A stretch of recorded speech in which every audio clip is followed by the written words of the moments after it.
सागर जय कपीश तिहुलोक उजागर राम दूतातुलित बलधाम अंजनी पुत्र पवन सुत नाम महावीर विक्रम बजरंगी कुमति निवार सुनीते संगी कंचन वरण विराज सुकेसा कानन कुंडल किंचित केसा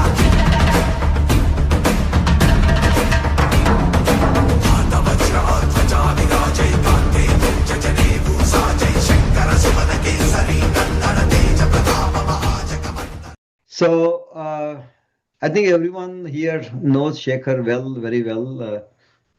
Probably you know him better than you know me. Not true, not true, not He true. was in classwork about 2 weeks ago, and he conducted a session on Kriya Yoga. And there are some questions that, because of time limit, he couldn't finish them. And so then we decided to have this session. But I think it's not like going to be a incomplete session, just the finishing end. But I think he will go over what's yoga and what's Kriya Yoga and what is pranayam, and then go to what's the next step after that. So go ahead, Shekhar. Thank you, Sri Dada. That was so kind of you to for this particular session, which I already started off early on, in 2 weeks ago in your neck of the woods, but I could not finish the real essence of it all. Eventually, I just thought I would talk about it today itself. So, from Kriya Yoga, from Yogasan, Kriya Yoga, and Pranayam to Yoga, that is the topic. And of course, all my presentations are done by Hanumanji Maharaj only. So I'll invite him by chanting his Lord's name.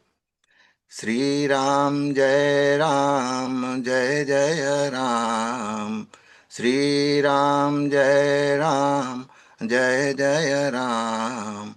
Sri Ram Jai Ram Jai Jai Ram. Sri Ram Jai Ram Jai Jai Ram. Sri Ram Jai Ram Jai Jai Ram. Sri Ram Jai Ram Jai Jai Ram. Sri Ram Jai Ram Jai Jai Ram. Sri Ram Jai Ram Jai Jai Ram. Jaya Jaya Ram. Jaya Jaya Ram.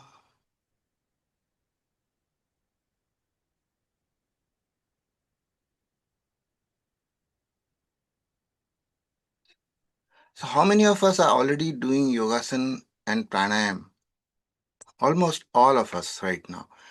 And there is one thing which is almost, I think few of the within the audience, there are few people who are almost waiting on the threshold, on the threshold for some miraculous thing to happen right now. And this particular session will push them on the other side. That much is guaranteed. So threshold of something phenomenal, some greatness is going to happen. But most of us, including me, was not just doing yogasana and kriya yoga without and pranayam without understanding what actually yoga meant. So what we were doing, what I was doing essentially was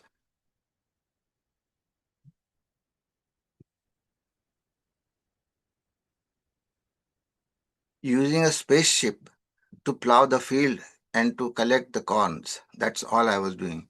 So basically, that is exactly the yogasan for peace of mind, yogasan for neck ache, yogasan to cure anxiety. This is all basically plowing the field only. The yoga, this yogasan and kriya yoga and pranayam is a spaceship meant to travel distances. I mean planets and essentially to interstellar orbits and different cosmic places. These are meant for those things, but we are not using it because we do not know what yoga is actually. How should yogasan be performed to get the maximum output? Number one is the proper pose. That is what I had shown in Clarksburg the other 2 weeks ago. What is a proper pose? Dada is already showing that. Sri Dada is already doing a great job, super great job of doing that.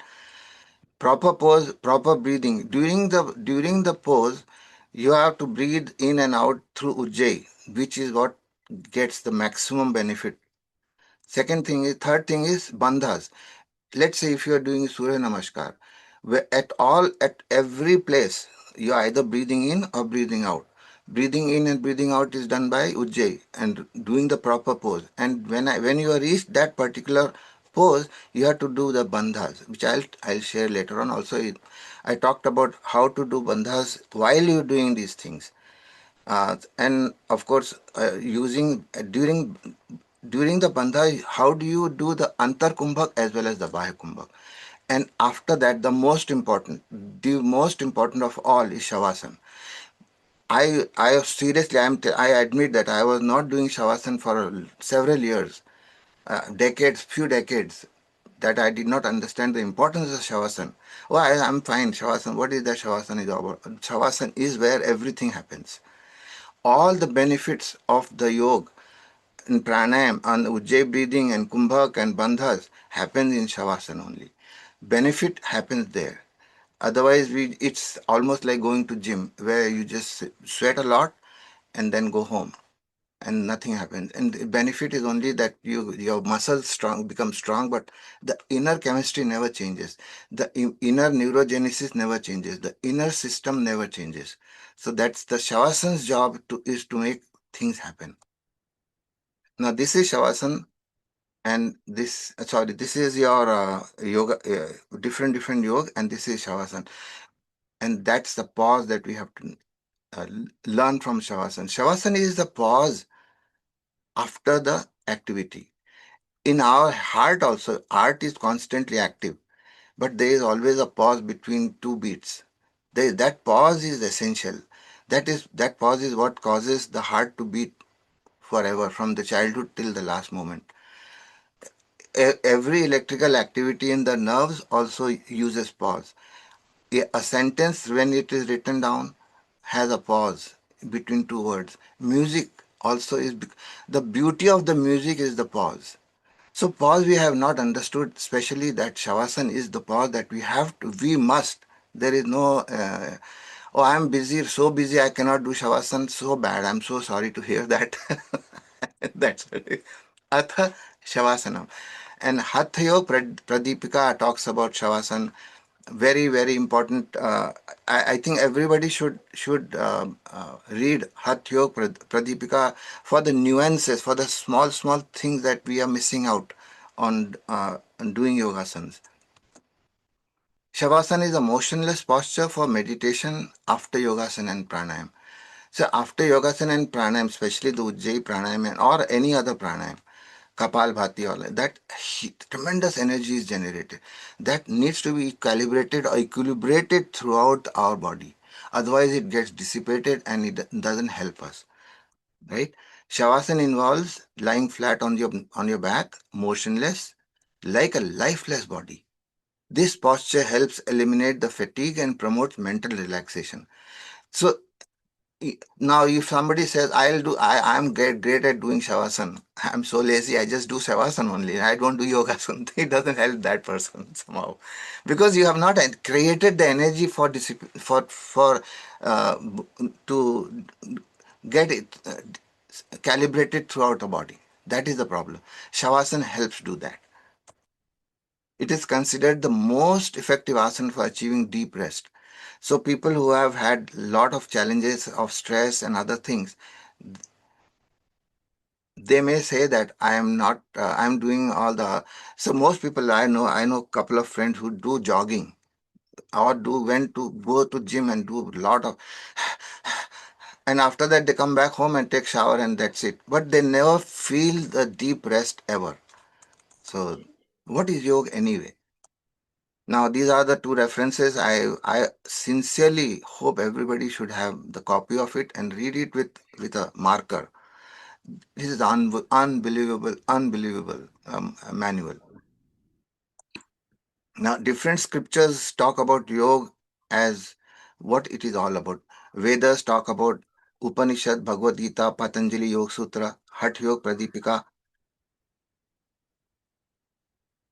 and tantric Shaiva text. Shaivism also talks about totally different. The way they are talking about is beautiful, and Buddhism and Jainism also talk about that. In Veda, the yoke means union, and right, and it is a controlled tapas. Actually, tapasya, they do that, and that is the ultimate goal is harmony with the cosmic order. That is the whole essence. In Upanishads, they it is the definition of yoga is steady control of mind and senses. Steady control of mind. Now during Upanishad time, there was not much of a turbulence outside, not as much.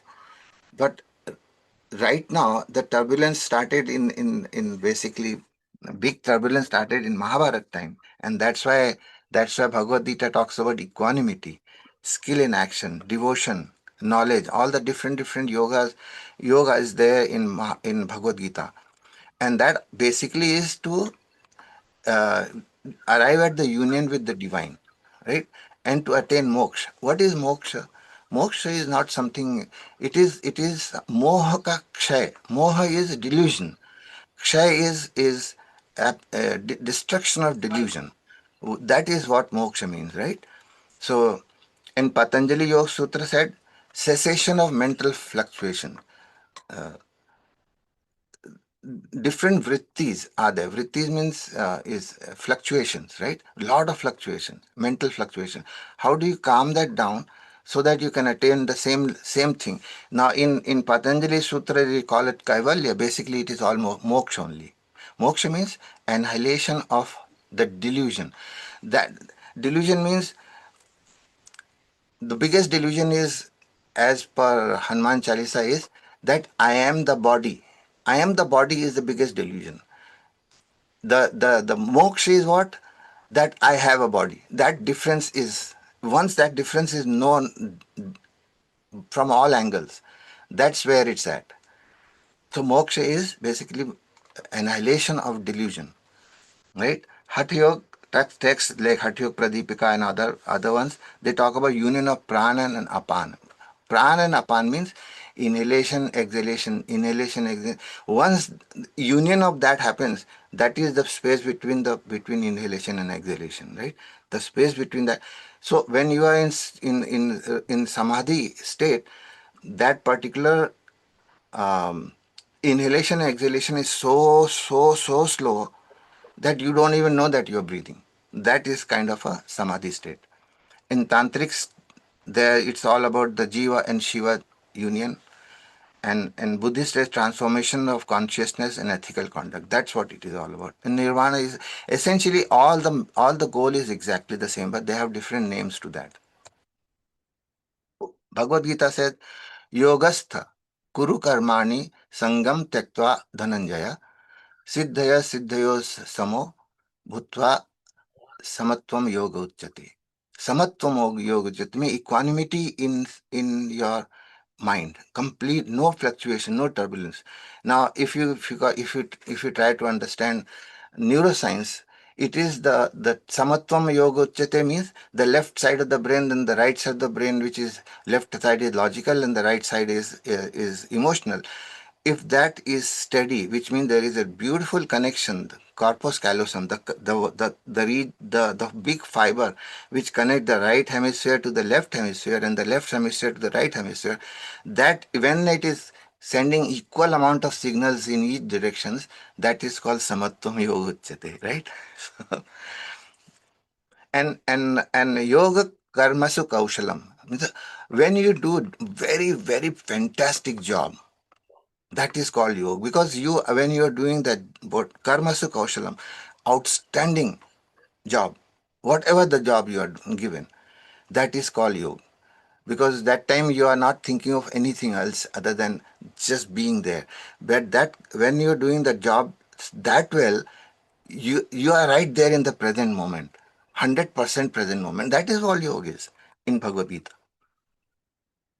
And this is also yoga. yoga sanjiktam, which means somehow separation from those things which is probably giving you trouble. That is basically it. Is when you separate yourself from those things that give you trouble, that is called yoga. There was one Buddhist monk in Zen monk in Kyoto, Japan.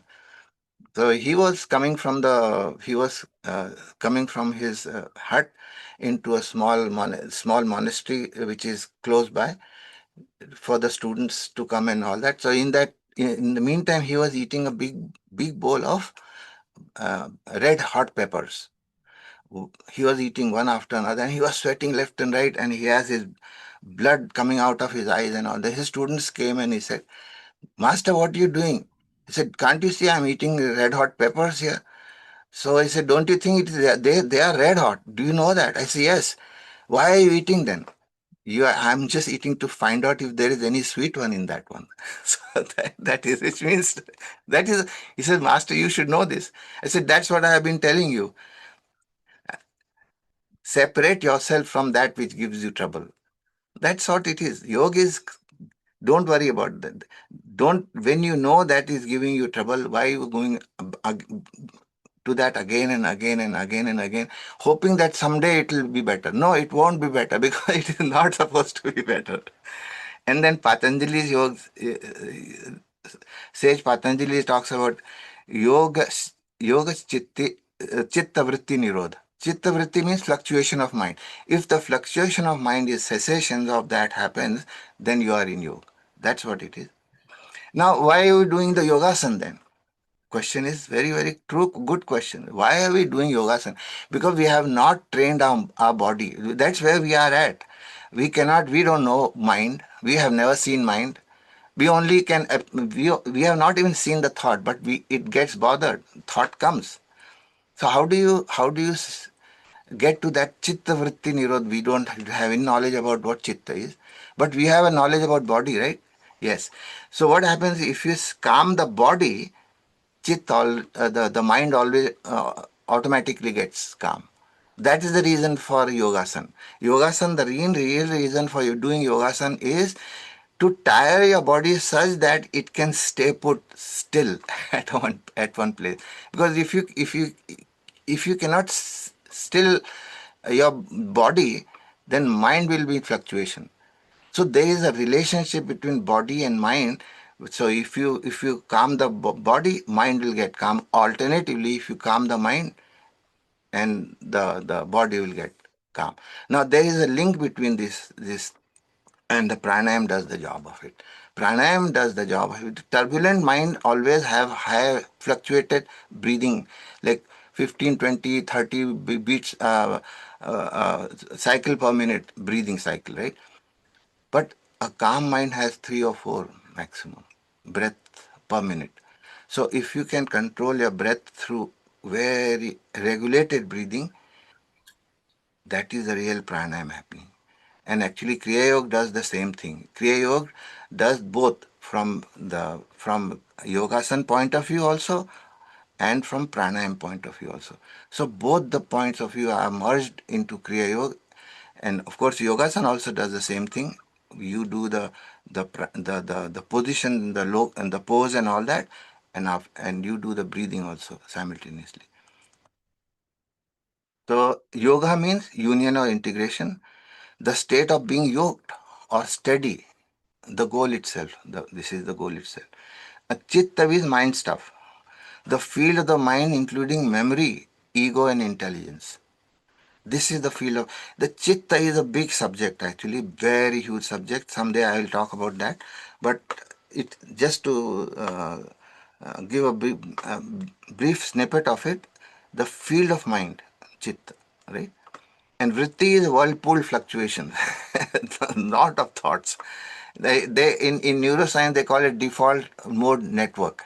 Default mode network means your mind is thinking of a million things at the same. You suppose you heard a car round down going down your around your alley, right?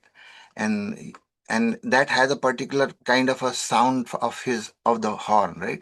And that particular horn gets you to think about some other, when you are somewhere else and that particular place had this and that fellow was sitting on that one and he had his girlfriend there and then he did stay, and all that nonsense keeps going just because he heard a horn going by. So that is kind of fluctuation. It just keeps going on and on and on. It has nothing to do with the reality, but it keeps going on. So that is the thoughts, emotion, perceptions. Anything then turns the mind on. Mind means flow of thoughts. Mind is nothing but flow of thoughts, and thoughts are also always of either future or of the past. Mind will always make you go elsewhere, not in the present. Cessation of that is, cessation of the vritti is puts you into this moment. That's what this thing, vritti. And neuro cessation is that stillness of that particular thing, quietening the channels or channeling this movement. Let's say my father taught me this protocol. I said, when I'm doing yogasan that time, or nay, when I'm doing meditation, I only think about girls. What do we do with that? It's- my father said, "So did you invite them?" I said, no. Why did they come then? I said, they come because they are supposed to be atithi. Atithi means if that which whom you never invite, my dad said, there is Matru Deva Bhava, Pitru Deva Bhava, and Acharya Deva Bhava, and Atithi Deva Bhava. Matru Deva Bhava, Pitru Deva Bhava means mother is almost like Ishwar God, dad is God, and teacher is God. But why you saying Atithi is a God? I say Atithi is, he comes, just he rings the bell and he comes. That's why Atithi. I say, what do you do with that Atithi? You invite them and serve them food and things like that. So if a girl, if the thought of a girl comes because you are sitting in meditation, then what do you do? Invite that girl, and the reason is that Atithi means that which who comes uninvited. And similarly is also with your problems in life later on. Whenever a problem comes, they are Atithis, which means they come without your invitation. So what they do, what have they come to tell you? Would they have come to tell you to focus on your breath? That's how they told me.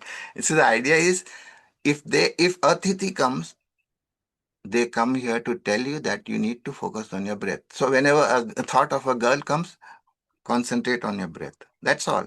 And that made difference in my life. Anyways, that was the story. So Sage Patanjali's 8 limbs of yoga. Yama is basically truthfulness and non-violence, right? Ethical discipline. Niyama is personal. Now we do yogasana and all that without observing yama and niyama. These are this 8 pathway is 8 limbs of yoga is a protocol. One missing of the protocol will never reach the higher level ever. This is important. Non-violence, truthfulness. Niyama is purity, contentment, and self-study. Purity of thoughts, actually, niyama. And then the yogasana. If you don't do yama and niyama, yogasana posture will be a little difficult. Maybe uh, like the niyam means observance of right kind of things that you put in your system. They thought wise, let's say garbage news, that can contaminate niyam. Bad stale food contaminate the niyam, or too spicy food, tamasic food, that contaminate the niyam. So once you have contaminated niyam, yogasana is impossible. It is not going to happen, right? And then pranayam, obviously that pranayam also will not happen. So these are the protocols. So once you have got hold of niyama, yama, niyama, yogasana, pratyahar, regulation of breath, for pranayam, and then pratyahar. This is what I was told by my dad. Withdrawal of the senses from the external object. So which means, when you that example I gave, if you hear the horn of a car going by, and that horn gets you to think of million different directions, that is, if you, how do you stop that from happening? You cannot suppress it. You say, yeah, that particular thought has come just to let me know, oh, I need to focus on my breath. So that is why the thought has come. Anything that comes without your invitation is atithi, and that atithi has come in your life to tell you something important, and that important is to stay put with your observation of your breath. So that was the best thing that my dad told me after this whole process. So I could not focus and I could not do much about it. Anyway, dharana, concentration of to the single point, mostly the breath. That's exactly what it is. When you intelligently withdraw your senses from the external object, then dharana is very easy. And of course, dhyan, very, very, very easy, very easy. And then samadhi. Now, how does this entire eight limbs of sage Patanjali fit into our chakra system? That is what I was very much interested to know as to how it is related. And I found out something very interesting. Yama is about the Mooladhara chakra, external discipline, ethical rules, right? Then Niyama is about Swadhisthana chakra, internal discipline, habit observance. And asana, this is where we are. The lower Manipura chakra, I am not saying lower or higher, it is just for differentiation. Means the Manipura chakra is all the network. The lower part of that Manipura chakra, the lower network, a vagus nerve network, that's what I meant by lower Manipura. So every posture that we do in yogasana activates this Manipura chakra, no matter which posture you take. The best is Setu Bandhasan, Surya Namaskar, and uh, halasan, or these are all different. They all activate our Manipura chakra. And then pranayam, obviously the upper Manipura chakra means that controls the lung, the diaphragm, and all that stuff, right? So this whole thing constitutes a big Manipura chakra. And my father said, if you activate your Manipura chakra, the two chakras below and two chakras above get activated on their own. It'll help a lot, right? Pratyahar is all about an Anahat chakra, which is heart chakra actually. And Dharana, one pointed, is Vishuddhi chakra. Dhyan is about Agnya chakra. And then Samadhi is the highest. Now, this is Samarpan. At this point, Samarpan happens, Dhyan. And then it is in the Lord's hand to give you that Sharanagati so that you can attain the highest. This is not our role here. Our effort only matches up to Samarpan. After that, no. We have no control over anything after that. And that is when Sharanagati happens, the Lord takes over. Now, I was thinking about how this whole thing fit into this cellular system here, because I am right now, and I think I am the body, right? Okay, let's start there. You are a body. How does cellular cognition and chitta vritti nirodh have parallels? So that's what I was trying to understand then. Prana and metabolic or epigenetic dynamics. Whenever you are doing this pranayam and yogasana and all that, and you're controlling the prana. Prana means this the breath process. Now one, as I last time also I mentioned about that, Hanumanji is your prana. As long as if you do ujjayi breathing, the prana, that particular thing, the breath you have taken activates the 5 receptor types in our uh, upper part of the brainstem, right? So upper part of the brainstem is basically the pons and medulla oblongata. So these are the ones which get activated, 5 receptor types, and that are the pancha pranas actually. Pancha prana. Pancha pranas is a yogic language, but in modern physiology or modern medical science, it is called 5 physiological functions. So if somebody has taken into with the breath or the yogasan, if they have controlled the 5 physiological functions, That is fantastic, right? That is what it is all about. So this whole thing is epigenetically regulated. The prana and this pran can regulate epigenetic. These are the acetylation of genes, and this is methylation of genes. Now acetylation can activate genes.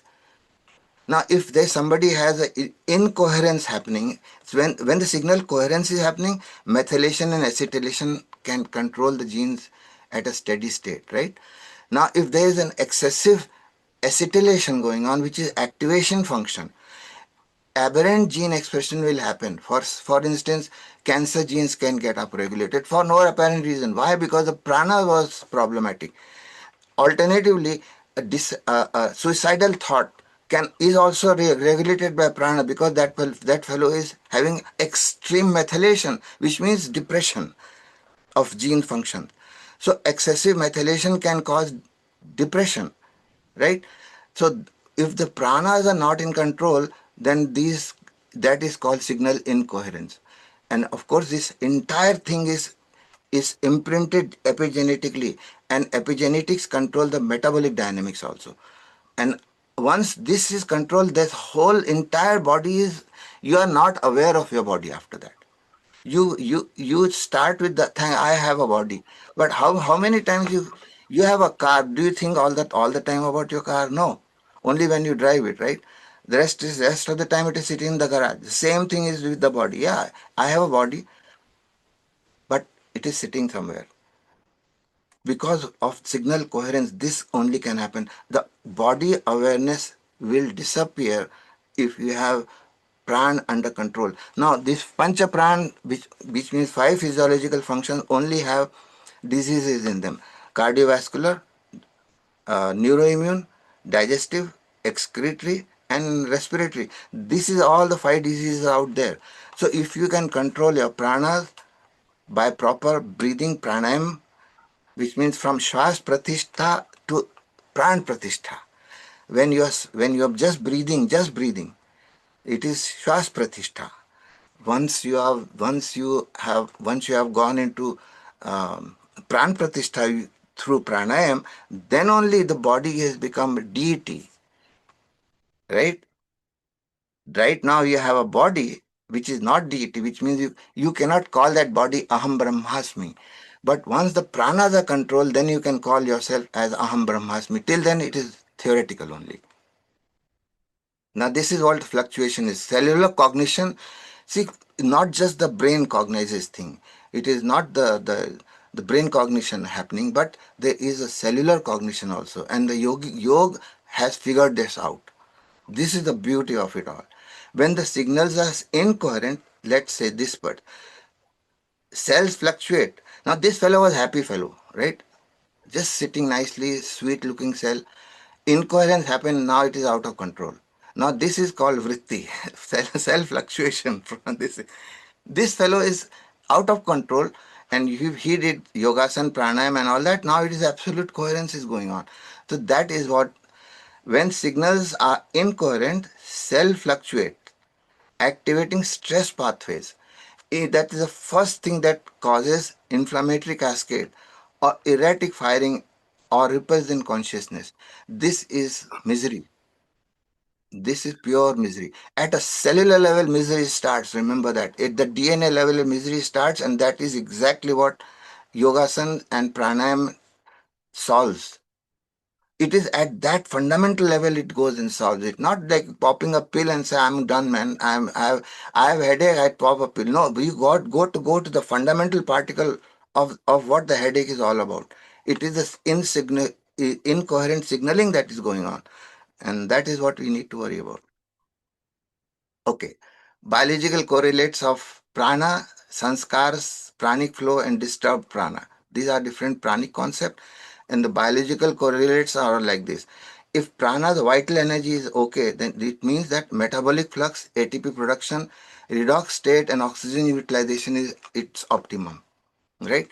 Sanskar is the, I have already talked about this particular thing as the, like, epigenome, the genome, and the all the other stuff to a point of pranom and sanskarom also. Sanskar are the impressions, past impressions of your, even for your thought also.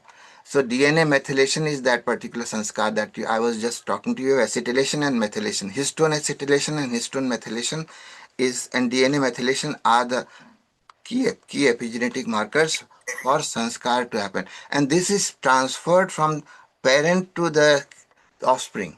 Remember that sanskars are the ones are transferred to the, from the parents to the children, because even though there is no mutation. Now, somebody said, no, my parents have Alzheimer, that's why I will also have Alzheimer. Sorry, no, that's not true. That is the acetylation. Not there is no, this can be reversed. If you say, if you don't do anything, it will happen. But if you do something, then acetone deacetylation will happen, and you will not have aberrant gene expression, and that's why you will never have uh, Alzheimer. That is exactly what it is. Pranic flow, bioelectrical and biochemical signaling. This is called pranic flow. Beautiful. Bioelectrical, whenever there is electricity, there is magnetism.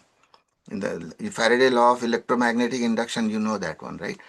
So if there is electricity going on in your nerve, there is a magnetism around it. Somebody who has a very, very good pranic control of the entire system is under control nicely. There is less unnecessarily wastage of energy, right? In maintaining the metabolic aspects of our body, then that person has a very strong magnetism also with it. A person with a heavy magnetism, you feel somehow he just pulls you to it. It is a real thing. With science don't understand this, but eventually they will figure it out that whenever there is electrical movement in any wire, there is a magnetic effect also. There is a magnetism also. That is exactly what electromagnetic induction is all about.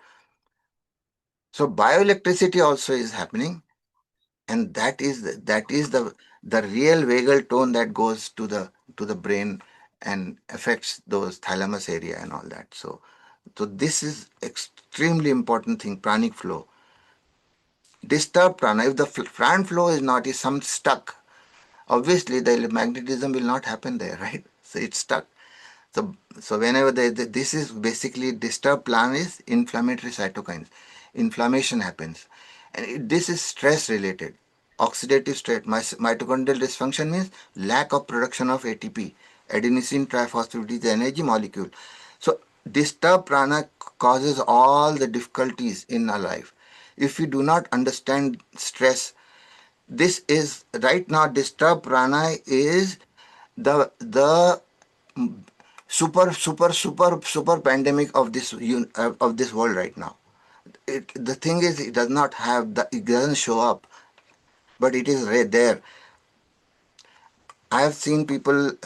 I'm working with a whole lot of children right now. Children means children, college goers and little higher ones, and their parents. I'm telling you, 99% of the children do not know how to breathe. This is shocking, which means how much disturbed prana is going on. People are depressed. Give me a break here. Guy, just stand up, and I'll ask them, just stand like a curve. They can't even stand properly. This is I'm telling my anxiety about those people. What is going on, man? Okay, breathe. Shallow breathing, just 2 seconds. No, this is not how it will happen. This is the reason for this lack of ATP production. Anyway, I'll go go on that one. So anyway, what is the yogic practice and neural circuits? How they are related to each other? Yam and niyam over here. Let's start here. They activate the prefrontal limbic pathways, right? And emotional regulation happens there. Then prana pranayam. Let's say breath control, brainstem and vagus nerve activation happens there. Dhyan, prefrontal cortex. Prefrontal cortex means metacognition, the ability to make decision. People are not able to make decision these days. I don't know, they say I don't know. I mean, give me a break. Why don't you know? I don't know. Anyway, meditation helps that hippocampus, and actually it blocks the amygdala to control the prefrontal cortex. In fact, it allows the prefrontal cortex to control the amygdala. Amygdala is something that you do irrationally, and you feel that you have done something wrong. Eventually you flip back again. This is called amygdala hijack. You become very angry at somebody, do something damage, and suddenly you remember, oh my god, I did the wrong thing. So that is called amygdala hijack, which means it does not allow the higher cortical area of the brain to function properly. And asana is, of course, we know that posture and movement, sensory and motor cortex, it takes care of. Cerebellum, which means balance, and proprioception means that that which allows you to know that you are standing there without your knowledge, or at a place when you get up in the morning, or let's say if you go into bathroom at the middle of the night, 3 o'clock or so, you get up, you half, it is almost somnambulism only. It's just like you are almost sleepy, but yet your body knows where to stand, how to stand, and all. You won't fall down. So that is called proprioception. Mantra, of course, temporal lobes and neural oscillation it does.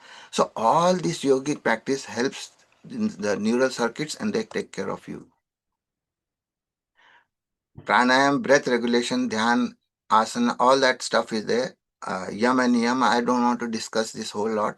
The most important thing I will tell you, all this thing helps the pons and the medulla oblongata and the vagus nerve. That's the most important thing, right? Now, yogasana and cerebellar circuits, you just saw that. Pranayam in the vagal pathway, dhyana and limbic system, and cortical system, and of course, neural synchronization of neural oscillation with mantra and voice intonation. When you're doing the Brahmari, that is a fantastic, the best possible thing I found out without anything, without memorizing big text and stotram and all that. You can use Brahmari to synchronize neural oscillation. Emotional. After the Brahmari, you should sit down quietly. This is exactly what I was talking to you about. Cerebellar circuit and asanas do this, releases the body tension and coordinates stability. Over here, cortical network and meditation does that, increase focus and decrease mind wandering. Mind wandering means thinking about the past. Somebody said this to me and somebody said that to me, and then that's what is happening, all that nonsense. Or just unnecessarily thinking about the future, but not doing anything right this moment. And the present moment awareness is what is cortical network and meditation does to each other. Breath regulation, yes. Vagus nerve, decrease in the heartbeat. So what happens with vagus nerve, all the way from in the Manipura chakra, vagus nerve network sends signal through the heart. It takes into heart's message also into the brain to control the heart rate and the stress response also, increasing the parasympathetic tone. This is one of the best thing that ever happened in our body is vagus nerve. That is basically the vagus nerve network is our Manipura chakra. Manipura chakra is the brain of the brain, to be very honest with you. And here limbic system, and then limbic system does what? Emotional regulation and increasing the memory. Decrease the emotional regulation. Emotional decreasing emotional regulation means unnecessarily emotional. It is good to have emotions, but to become emotional is not a good idea, right? That's what it is. The inner calm does that. It causes inner calm. The left brain talks about logically to the right brain. Hey brother, chill it out a little bit. It's okay. It's fine. It's perfectly fine. That inner calm is done by the logical brain. Sometimes it is highly emotional. Sometimes it is extremely logical. So the emotional brain says, do some bhajan and kirtan, you will be okay. So that's kind of a thing. Kriya Yoga. This is what I was talking to in Clarksburg. Shambhavi Mudra is what all entails Kriya Yoga. Shambhavi Mudra, pose Mahamudra, Kumbhak, Mahabandha. Mahabandha means three bandha, all the three bandhas. Spinal breathing, which in Ujjayi. Spinal breathing means sitting down and breathing from the base of your spine all the way up to the top of the head, and exhaling from the top of the head back to the base of the spine from front. Inhale from back and go, which means how much long breath you are taking. It's not like short breath. It is a long breath, which means there is a yardstick to how much you can breathe deeply. So if you take your breath from base of your spine, you take it all the way from the base of the spine through J, which means you cannot immediately breathe in. So if you do the nasal breathing, you will immediately breathe, and that's it. But Ujjayi will be controlled breath, a long deep breath, and then you hold on the top of your brain, of your head, and then exhale very slowly. Ujjayi exhalation, that is the spinal breathing. Khechari Mahamudra is there also. You twist your tongue. That will help you constrict your throat a little bit more. But that is a advanced practice. Then Brahmari, after all that, sit down in Dhyan in Siddhasana. Siddhasana is a very important yogasana that is in done in Kriya Yoga. Just like moderation is important for Yama, non-violence hold the highest place in Niyama. Siddhasana is considered the foremost in amongst all yogasanas. Siddhasana. This is the ultimate in all the siddhas do this. And you know what this particular yogasana does? It actually triggers the Manipura, the root chakra, right? Root chakra, it purifies. When it activates the Muladhara, that Muladhara activation directly while sitting like this activates 72,000 nadis. 72,000 nadis means nerves, pathways, nerve pathways which affect the entire system, including the brain. This is the Shambhavi Mahamudra. This is Praveen Khatar. He showed how to do Shambhavi. He is expert at Kriya and all that. He is a fantastic fellow. The Bandha, Jalandhar Bandha, Udyan Bandha, and Mula Bandha. These are the things that you have to do while you're doing this Kriya. Now, how do you do Mahamudra? This entails your bandhas also. In this, what you're doing, you're basically pressing your thighs against your stomach, and you're exhaling out and inhaling and exhaling. While you're exhaling, you're doing this kind of a bandha. All the three bandhas you're doing, and you're touching your chin to the chest, so that you're doing the throat lock also, and you're doing squeezing your root chakra also. So all the three bandhas is there, and exhalation and hold, and inhalation and hold. All three are happening. And this fellow is sitting in Siddhasana and doing this. So all the chakras, all the spine, everything gets activated. You will generate so much heat and energy in your body that you will have to do meditation after that. If you get up after doing all that good stuff and you go home, it's over. You have lost it. You have dug all the well, and when the time comes to get the oil, 2 feet was there, and you just said, no, no, let's move on to another place. And then you again dig 100 feet deep, and again do the same thing. And you dig the entire area, and 100 feet in 10,000 spots, and nothing happened to you. Just dig deeper still, just 2 feet more. And that's what Kriya Yoga is about. Most people over here, some of them I know, are standing on the threshold of greatness right now.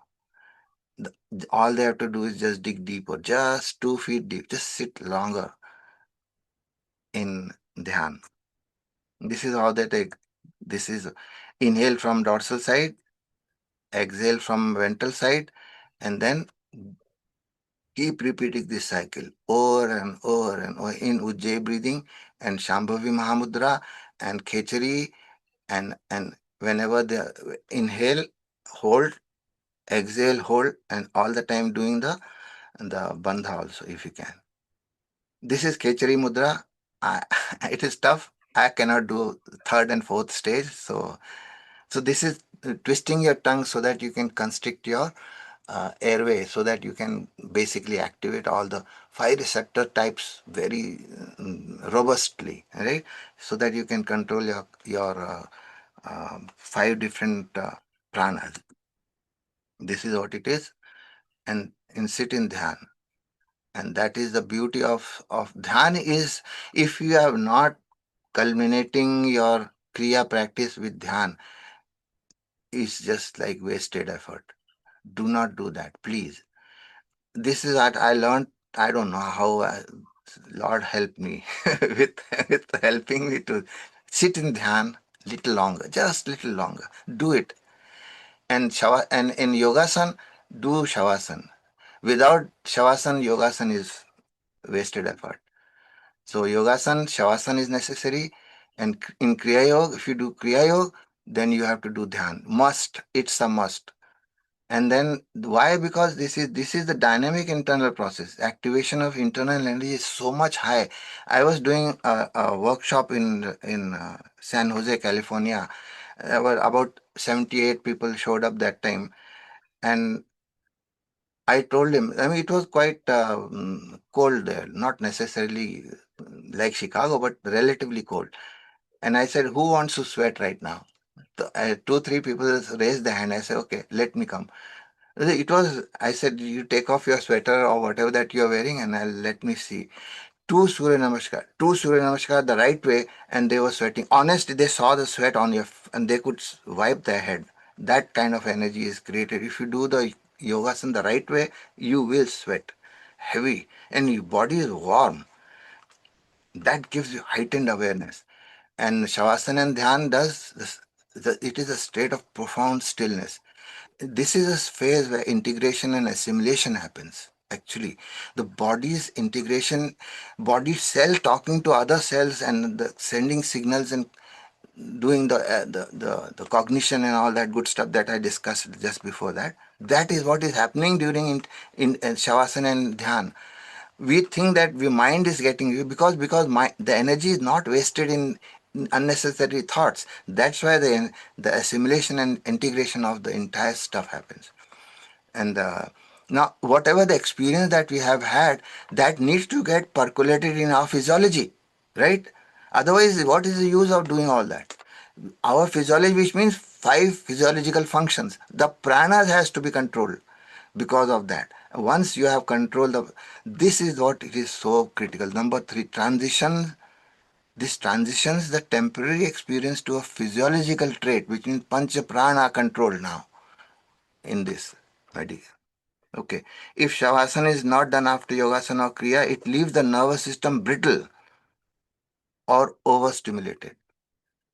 And we have seen in our Shastras, lot of great saints are there who are very heavy duty, but they have some anger in them, or somebody has lust in them. Why is that? Because of dhyan. So then their teacher comes and somebody tells them you should do dhyan, and then they will become, everything is fine. So nervous system become very brittle, which means uh, too argumentative sometimes. Unnecessarily argumentation happens, and they can, the whole goal of is to win the debate or win the argument. That is not, that is called nervous system becoming brittle, overstimulated, right? Together they function as dhyan and shavasana and as a necessary circuit for neurological recalibration. This is so important.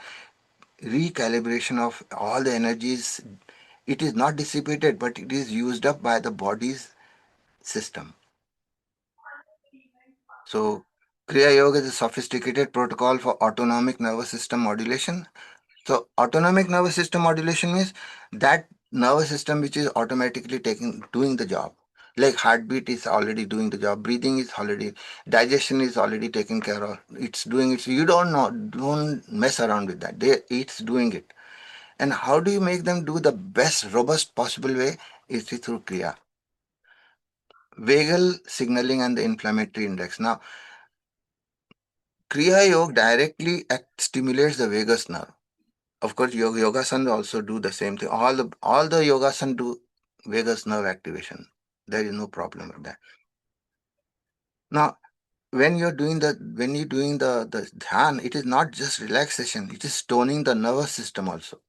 By controlling the breath, we sending the bottom-up signal to the brainstem that bypass the reactive amygdala. Amygdala is a very reactive part of the brain.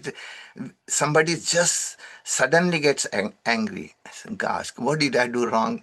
No, I just so that is amygdala job. This activates a cholinergic anti-inflammatory pathway in the head, in your brain, right? And then the dampening the systemic inflammation and enhancing cellular repair. Remember that I talked about how the repair, uh, aberrant signaling and fluctuation and all that stuff, incoherent signaling can damage your cell. So, and that repair happens in dhyan, right? After the kriya practice. Then there is another one, which is prefrontal cortex and amygdala regulation. The amygdala and prefrontal cortex are always at daggers drawn with each other. They don't like each other. Amygdala says, I am the boss, and prefrontal cortex says, I am the boss.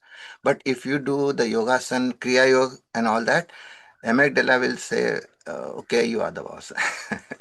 The prefrontal cortex controls the amygdala. So that circuit is very important for prefrontal cortex means your decisive decision intellect, right?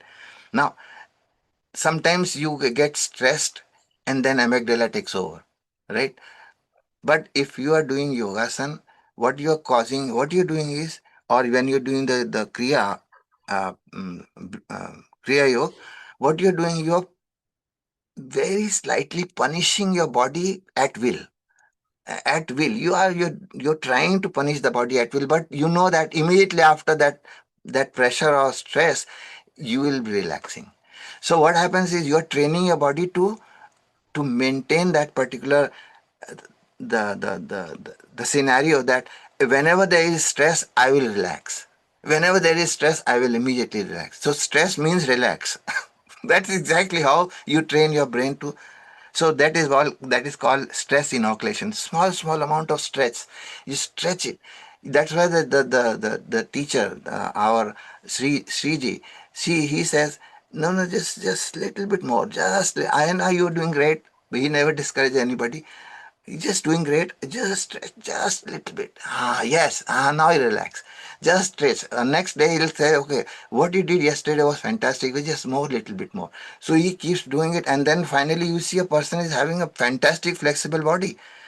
Then he can sit quietly, because without, if you're sitting in siddhasan, which means your knees are below your hip, that is the only way you can sit for long time, long periods, 4 hours, 5 hours in deep meditation. Otherwise, if your knees are above your hips, it'll get tired. You will get tired. Your body will pain. So small amount of stress inoculation for the brain is necessary, and that is called stress vaccine in our language.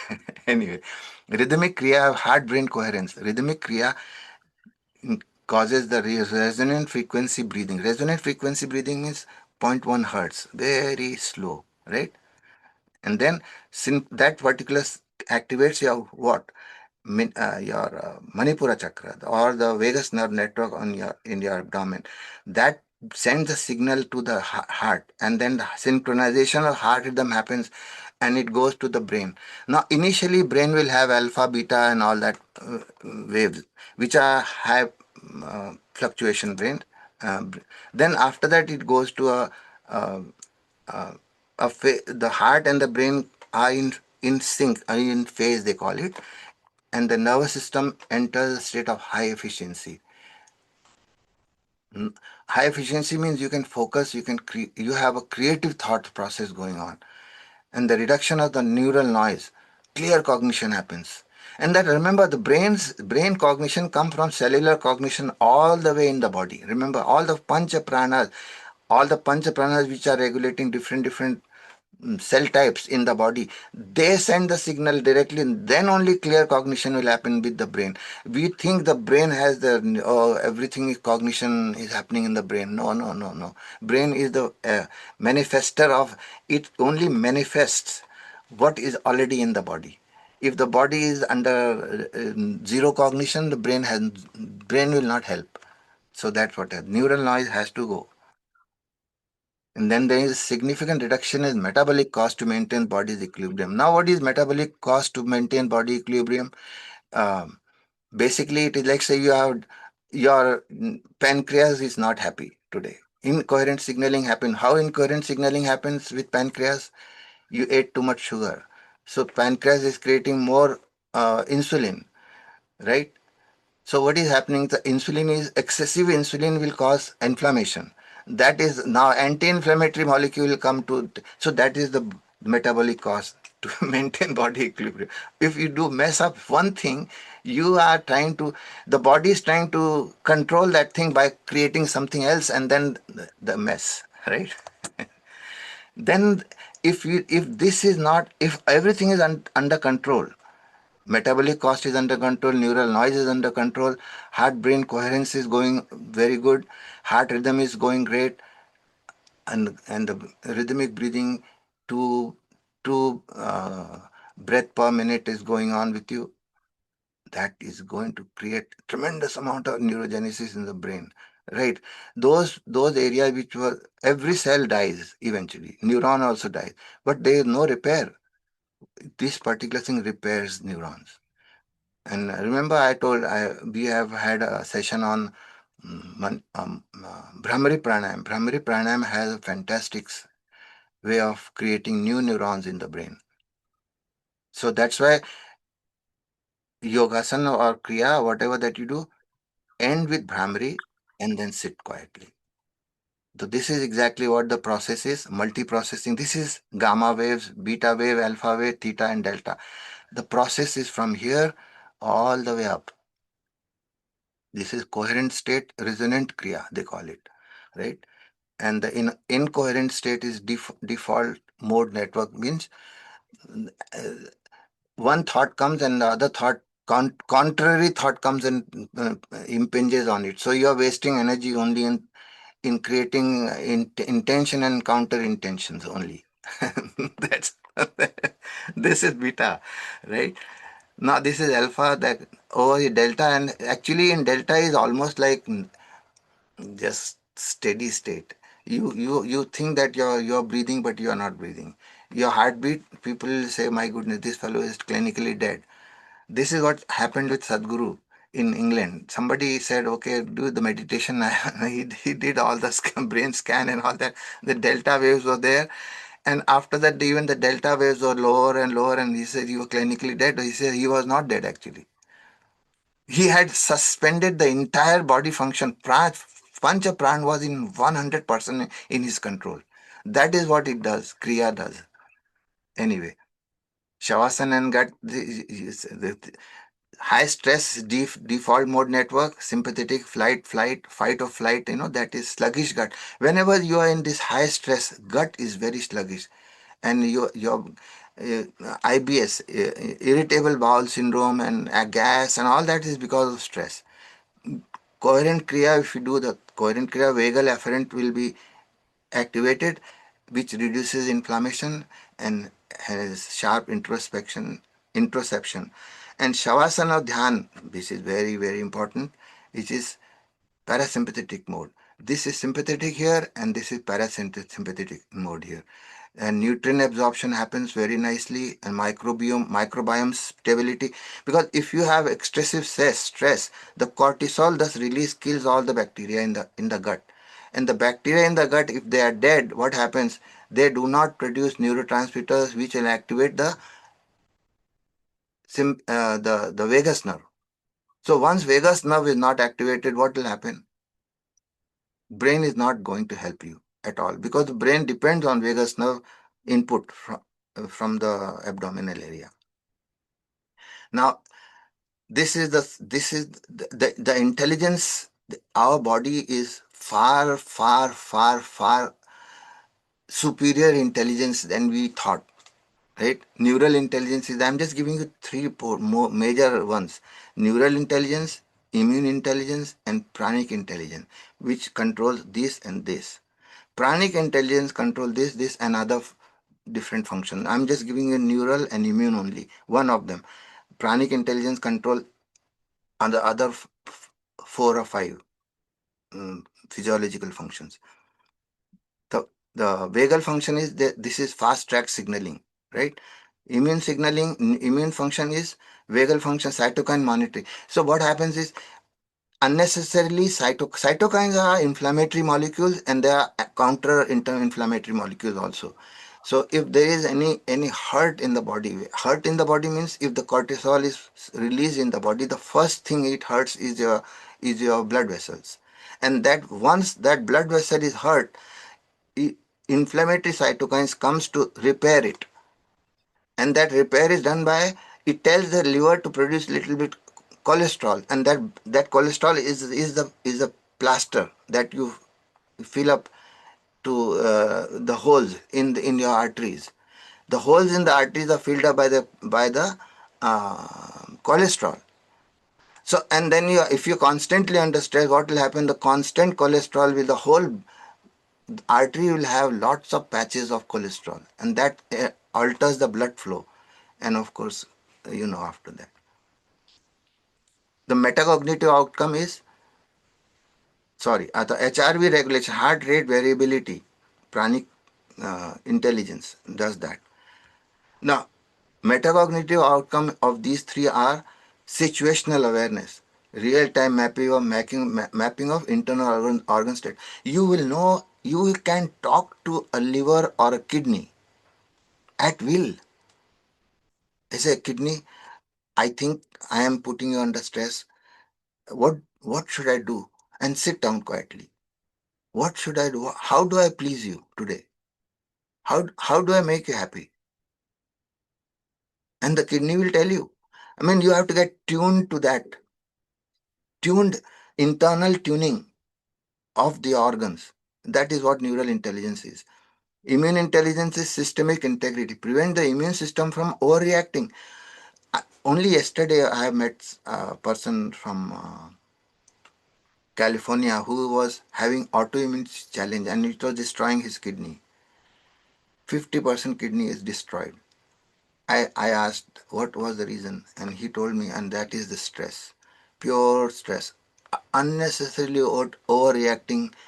When the immune system is overreacting, what happens? It considers its own body as foreign body, and it tackles and attacks that. So that is what was happening to him. And actually, this Wednesday, I'm going to talk about how to figure it, how to stop this from happening. Pranic intelligence, this energy efficiency optimizes the burn rate of cellular fuel based on environmental demand. Unnecessarily, what is happening is, if system is behaving erratic, what it does, the body has to correct it all the time. Body is only correcting. The life of this body is only in spent out. Spent means energy wasted in correcting itself, and we are destroying our body at will, actually, because we do not know we do not know what we do not know. That's the problem. So if the burn rate is minimized, then body has some energy left to do stuff. And this is the upper diagram is the feeling stressed. This is how the heart rate is. Whereas when you have good, positive, sweet emotions, then the bottom one works like that.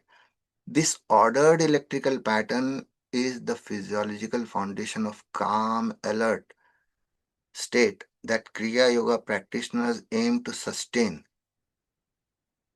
throughout their practice. This is what they want to sustain it. Very, very slow heartbeat, but at the same time, very, very good. Every part of the body is under control. There is no wastage of energy here. Shavasana and meditation for final integration. This is what they create. The Shavasana does the same thing, and meditation after Kriya Yoga is essential. So what happens in summary? Do Shavasana after Yogasana or Pranayama. Because these Yogasana and Pranayama generate tremendous amount of heat and energy. So if it is not equilibrated throughout the body, if all the parts of the five physiological function is not getting that energy and you are just wasting it out, then it is it is wasted effort, only 10% benefit of yogasana. But if you do shavasana after yogasana and pranayam, you get 100%. Sit in dhyan after kriya yoga and brahmari. The kriya yoga is also tremendous, and bandhas are there, my goodness. All the bandhas are there in kriya yoga, and hold and all that stuff. Deep breathing, that generates an ujjayi breathing with khechri. Oh, what do you want after that? And after that, brahmari, heat, tremendous heat gets generated. That needs to be equilibrated throughout the body. Otherwise, your output is 10%. And if you do shavasana and dhyan after kriya, the output is 100%. Thank you very much.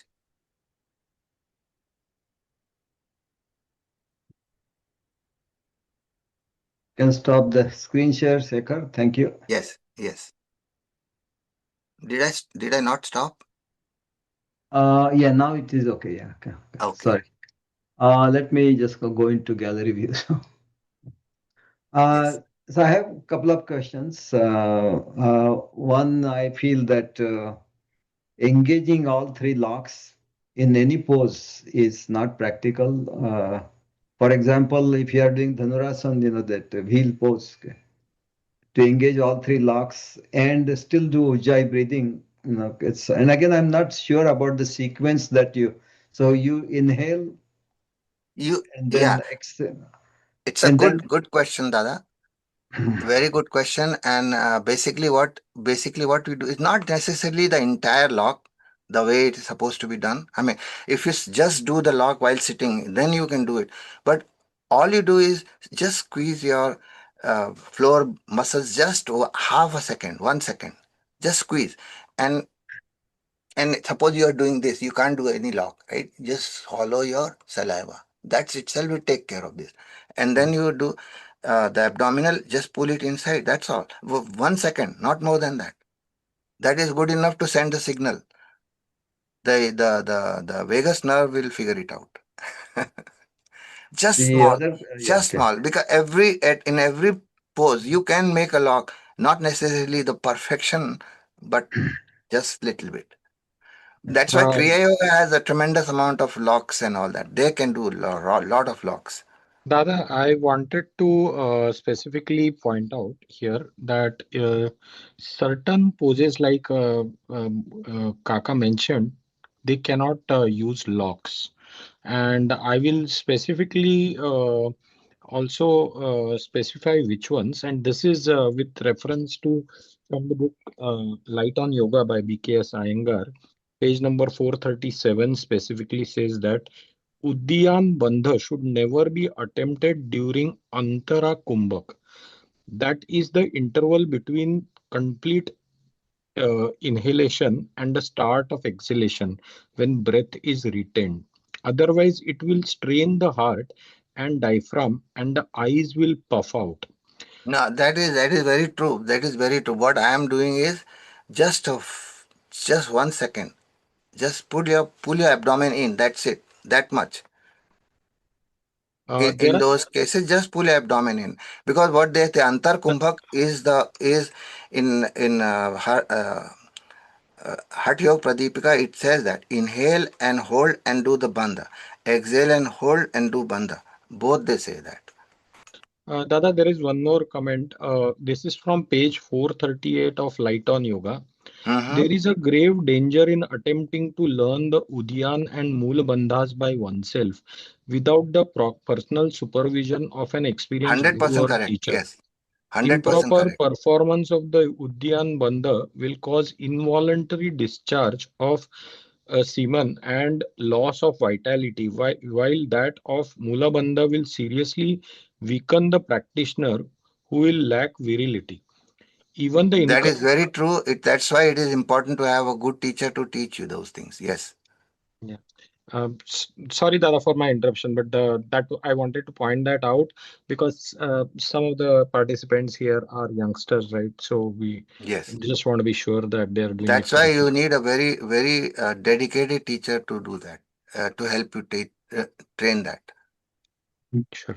Thank you. But I have not understood why you need to engage all three bandhas in every pose. So, yeah. That's one thing, but I think we can talk about it later on. The other thing is, you mentioned that all the Manipur chakra is activated in all the asanas, and uh, uh, I am assuming that the one that you said, that upper Manipur, is like related to air and other things. That's really the Anahata chakra. It's not really the No, no. Manipur chakra. Okay. Vagus nerve is present all over the body. Vagus nerve network is big, huge.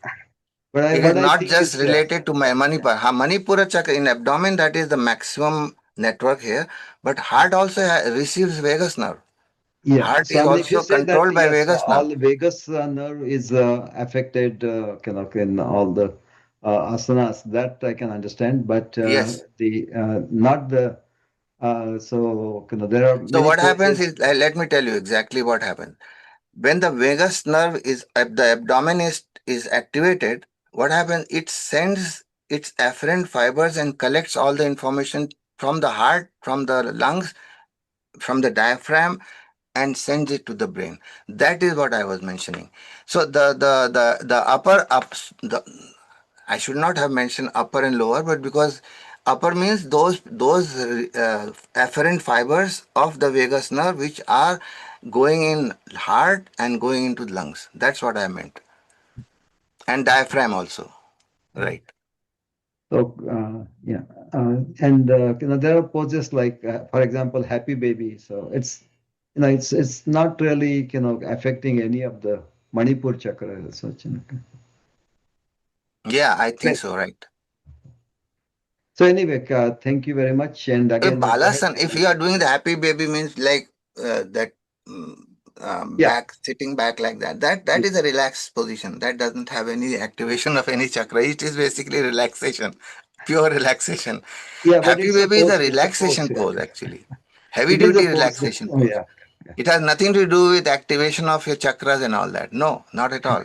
It is as good as Shavasana. In Shavasana, there is no Shavasana is an asana. It is a yogasana and it has nothing to do with activation of anything. It is chilling it, just relaxing nicely. And I'm assuming that in Shavasana also, you're not suggesting to engage No, any of not the at all. locks. Not at Any all. of the Not at locks. all. Locks also, you're No not way. engaged. No, no, no, no, no. Absolutely not. Absolutely not. In fact, Balasan would be activating three chakras right away. Balasan. Like, Balasana is different. Yeah. Balasan will do the activation of chakras. And exhale and hold, and you can put it inside your stomach. Actually, the thighs itself will push your, make your Okay. Udyan Bandh happen on its own, right? So, sorry, I had another meeting. I will just make you host, and thank Sure, you all. sure, sure. Thank you very much. No problem. So Priyanka basically, Priyanka दीदी आपके पास प्रश्न था you had some it, questions you raised your hand Archana didi you also had some prashna Yes, Dada, amazing to hear you. It's always learning session. So I have two questions.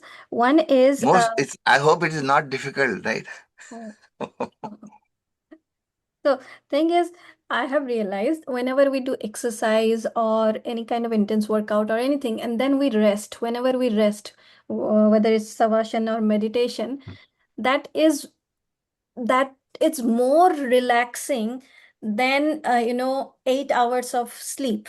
yes absolutely Yeah, so I was just thinking, is 8 hours of sleep is mandatory if you are doing a meditation or this kind of relaxation, savasana and all. So just a question. no it's a very nice question and sometimes for those people who do yogasan or kriya yoga and then do meditation or shavasana and meditation whatever that is when you go deep into meditation you essentially are going into deep sleep consciously, Mm. right? Whereas the 8 hours sleep, you have like 1 hour, 45 minutes to 2 hours of deep sleep, just roughly. I get 2 hours of deep sleep every day, so I know what I'm talking about. Anyway, so I mean that the best thing is when I start, I have a watch which tells me when what time I'm having deep sleep. So it starts with before I go to bed. So I don't understand why. What is that? Before I go to bed, it's already in deep sleep, which means I basically do the meditation and then go to sleep. And that particular portion has been recorded as deep sleep. So I did not even go there. I went this time. What happened there? So that gets added to my deep sleep score, actually, right? So that once the deep, it is a deep sleep, which is what we are aiming for in meditation consciously. Whereas if you do not do, then if you do, you should at least aim at 2 hours of deep sleep, or 1 hour, 1 hour 45 minutes, or 1 hour at least. Then that will be helpful. But if you're already in deep sleep consciously, you don't need a whole lot of sleep after that. You're fresh. You're fresh all the time. Yes. Second question you had. Second question is Shambhavi Mudra. What is this two eye coming together as here looking at this does to the brain, to both the hemisphere? Just Actually, wanted. it makes the prefrontal cortex control the entire brain's function. Mhm. The And noise and all that. So prefrontal cortex is the CEO of the brain. So it manages the entire system well. I mean, if I can talk in this very layman language, it actually completely control the limbic system, fear, fight, flight, all that stuff taken care of. It controls the unnecessarily loading of memories, Mm. unnecessary loading of memory and recall of memory recall and all that stuff. Unnecessarily it shut them down for the time being. Not that it completely goes. So cessation of thoughts. It is a thought arresting protocol. And I think Praveen is very, very good at that. He has learned the best possible way. I think he should be able to tell you something more. Praveen, can you tell us something more Okay. about this thing, Shambhavi. Shambhavi Mahamudra? sure, definitely, Dada. So Shambhavi Mahamudra, Didi, is essentially when you kind of are sitting in Ardha Siddhasana or Siddhasana, and then looking around 15 degrees slightly above. So your head is not looking straight, but it is 15 degrees above or even higher. And then what you're doing is you're kind of trying to look at the center of your brow. So it will create a vertical V, kind of a shadow effect on your eyes, and your eyes are half closed. Now, what like Dadas mentioned, what happens is when you do that, your prefrontal you are actually putting your attention on the prefrontal cortex. Now, if you look at the brain, our brain has two major sections. One is the limbic brain, and one is the prefrontal cortex. Now, limbic brain essentially is our survival brain. So most of the time when we are unconscious, when we are in fear, anxiety, and all these various emotions, negative emotions, we are typically operating from the limbic brain. But when we do the Shambhavi mudra or even the Mahamudra, in both the cases, the focus is on the prefrontal cortex. So now that is your conscious brain. So what is happening is the limbic brain's noise reduces, and the prefrontal cortex, which is your, your developed brain, or only humans have that, your conscious brain, that takes charge of it. That is why your noise of the thoughts goes down. So the idea of doing Shambhavi Mahamudra or Shambhavi Mudra is to reduce that noise and to increase your focus on the prefrontal cortex. This is also a precursor for achieving dhyan and dharana. These two eight uh, eight limbs of yoga, which Dada mentioned in the start, dhyan and dharana both. To be able to concentrate on a continued basis, you need to have your noise levels down, and that is why Shambhavi helps with that as well.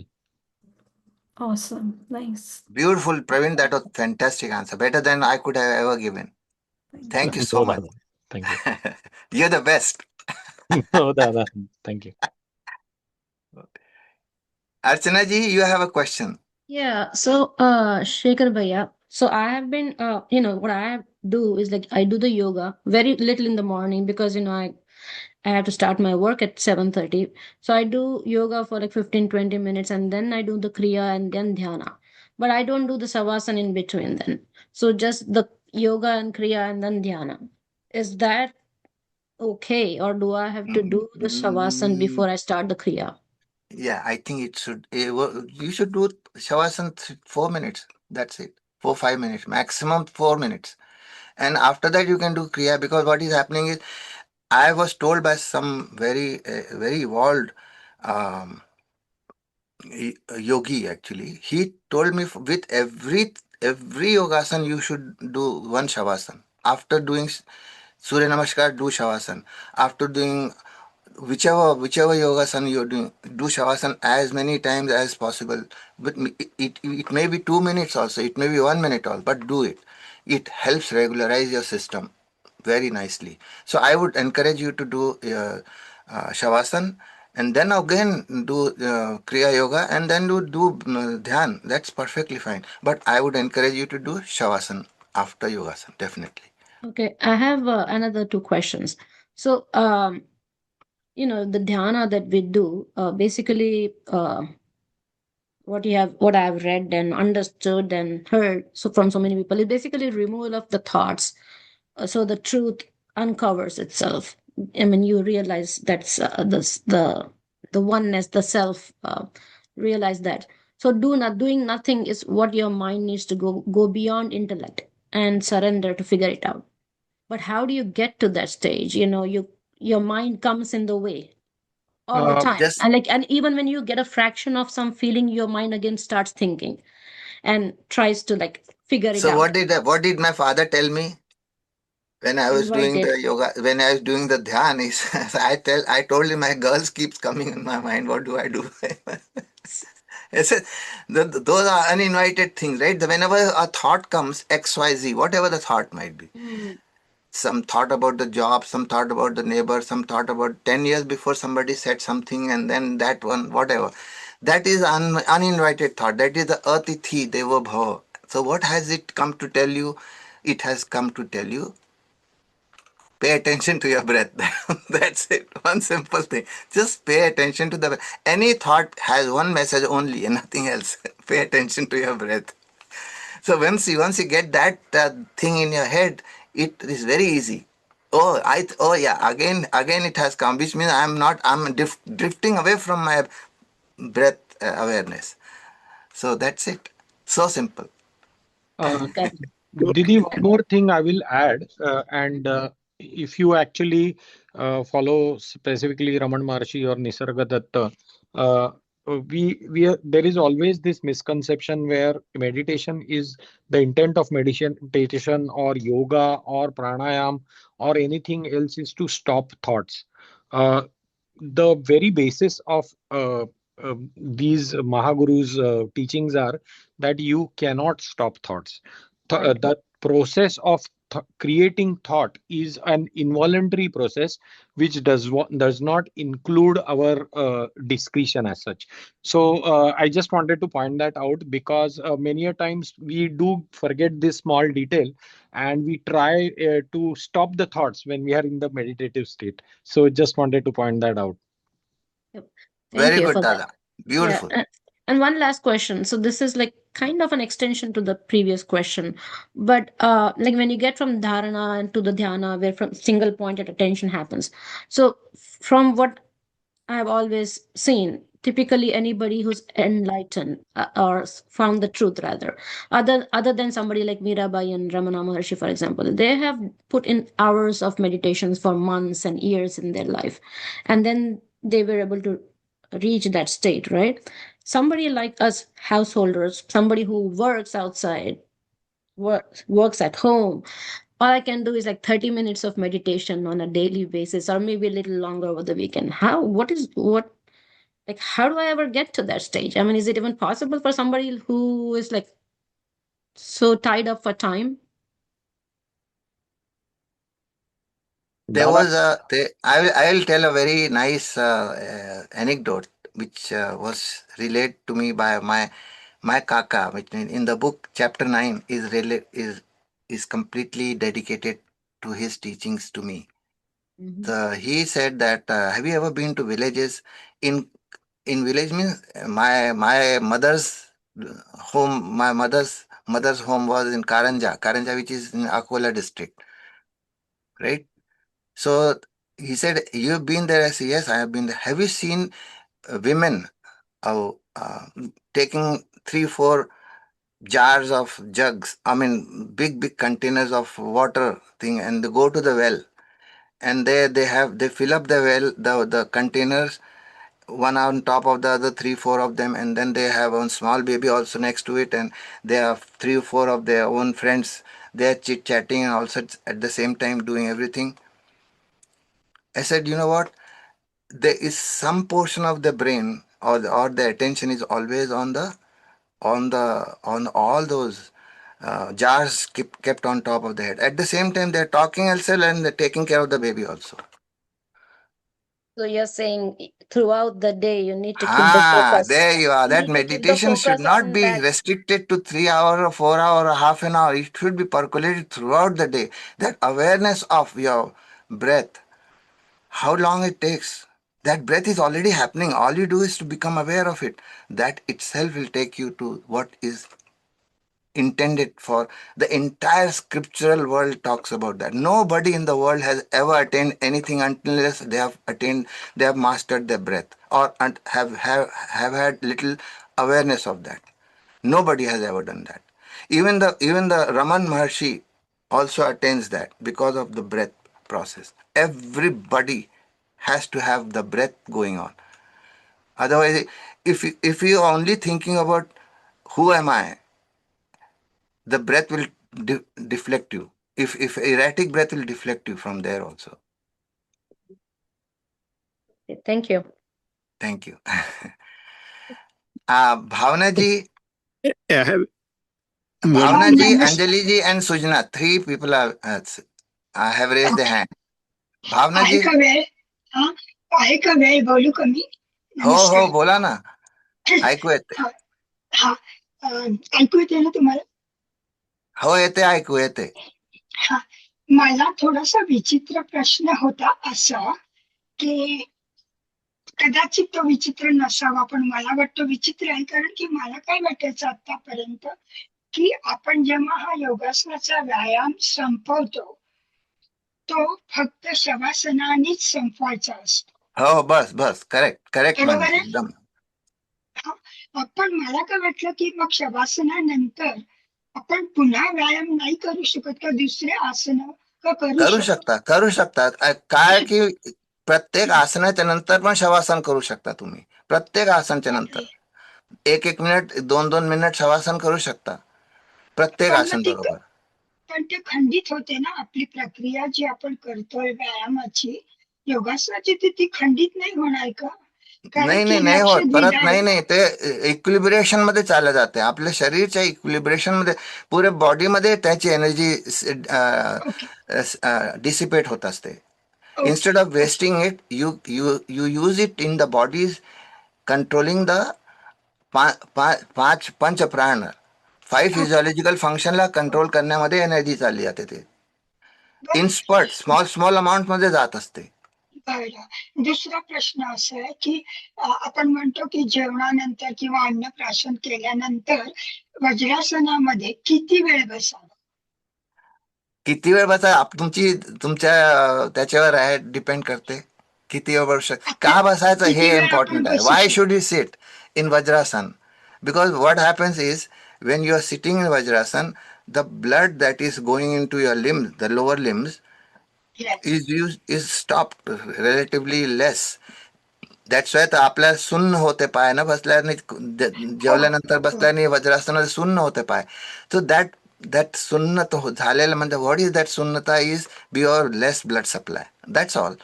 So that blood supply is going to the abdomen and intestine for peristaltic movement and releasing of juice and all that stuff, right? That's what it is.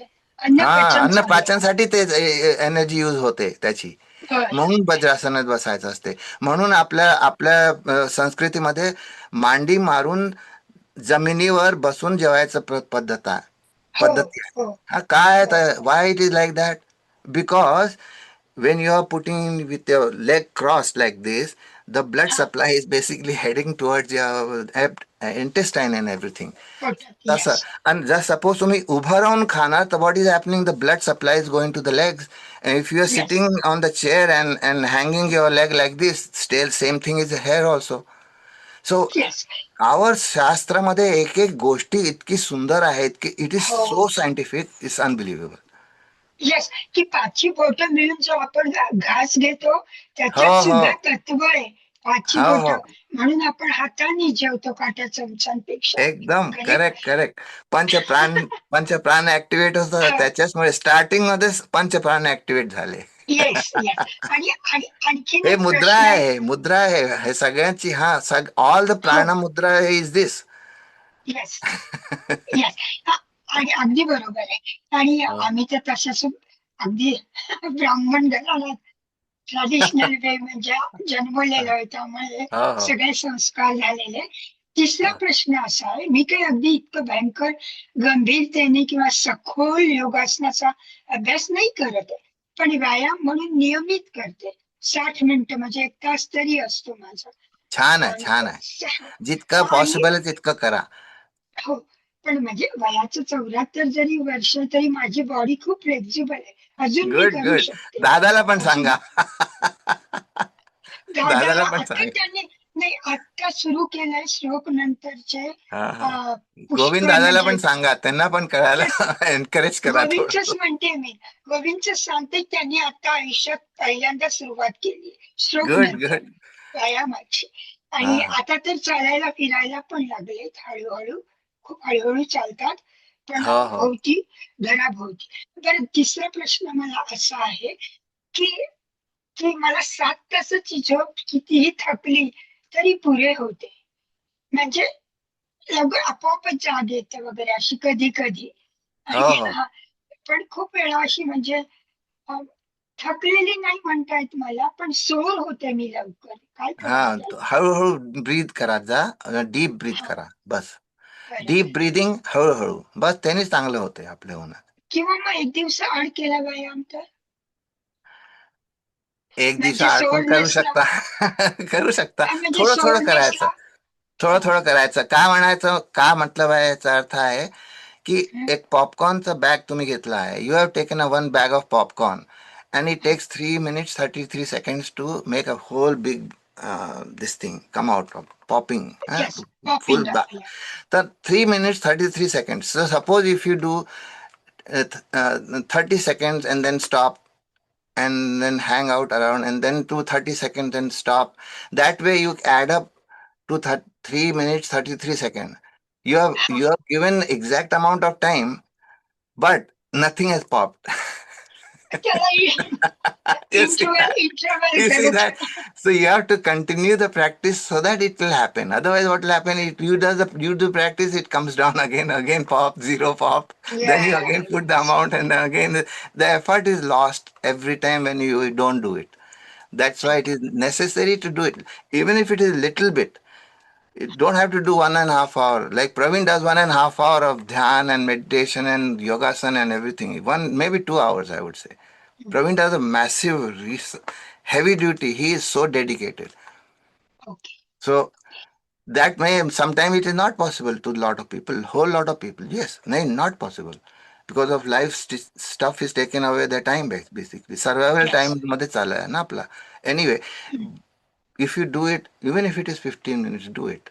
It's exactly Okay. the same time. Same time, sometimes it is always good because if you think it is important to the body or your being, then the brain will figure out how to arrange other activities around it.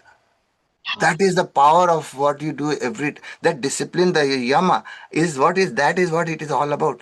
How do you discipline your body from just I am going to get up at 3 o'clock, 5 o'clock, whatever that is, and I will do this. Is it important enough or not? Yes. So if you sleep with this thought, the brain will wake you up. It is so fantastic. I have never used alarm clock ever in my lifetime. But one thing my father told me, I say, if you just sleep, okay, 3 o'clock, visualize 3 o'clock and you'll get up.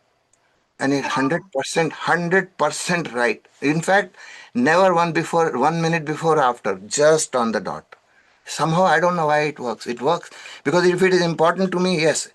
If it is not important, if it is important to me and yet I did not get up, the brain will think, oh, he's fooling around, and it won't. Next time it will not behave the same. Actually, the same discipline pathway is used in everything else in life. Exact same.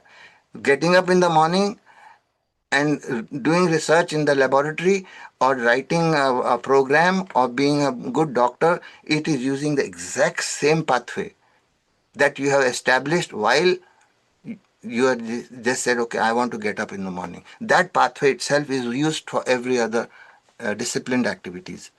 Yes, like it's self-discipline. Yes. स्वतःहूनच आपल्याला शिस्त लागते. Oh. Self-discipline. Yes. Sujana ji, धन्यवाद, you खूप have a छान. question? Yes, Thank you so much. Thank you, Tai. Okay. Shekharji, in Shambhavi Mahamudra Kriya, before the bandhas, we were taught to like the fluttering of the breath. Yes, yes. Well, ask Praveen. Praveen, he is Praveen, taken the Isha Kriya. So yes. he'll tell you that. I have not been taught that way. So Uh, Oh, what Praveen, is the can you question tell her specifically? something? Yeah, what is the question with regards to the fluttered breathing? I mean, what is actually happening anatomically and physiologically, Praveenji, while we are actually doing the fluttering of the breath and If then you the look at the Shambhavi Mahamudra, it actually is broken into multiple steps. So the first couple of steps, starting right from the start, is the Yoga Namaskar. So Yoga Namaskar is more like a warm up or a flexibility exercise. Then you start with Patangasan. That Patangasan is basically to create your Mooladhara. Any kind of stiffness in the Mooladhara is kind of slightly loosened. Then the same thing with the Shishupalasan, which is done after the Patangasan. Again, it is to loosen any stiffness in the Mooladhara and to keep it more fluid. Then we do the Nadi Shodhan, which is essentially the balancing, which is very similar to the Marjari Asan, which I forget the name of that asan specifically. But you remember the one in which you extend your hand and your feet, and then you bring it closer. yes. You can, yeah, that is the one which I'm talking about. It is a precursor to Nadi Shodhan. Actually, it is more to balance your energy channels. And then followed with that is the actual Shambhavi Mahamudra. Yes, yes, but Now, uh, actual process, if you see any kriya, it has multiple steps to it. The first step of any kriya is to do warm up. The second step is to do nadi shodhan and to release any stiffness in your Mooladhara, because Mooladhara is where you are going to do the Mool Bandha.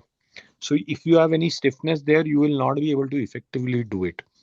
Same thing with your Manipur chakra. When you do the Shishupalasan, what you are doing is you are turning from your abdomen. So your Manipur chakra also becomes slightly supple, right? And then you do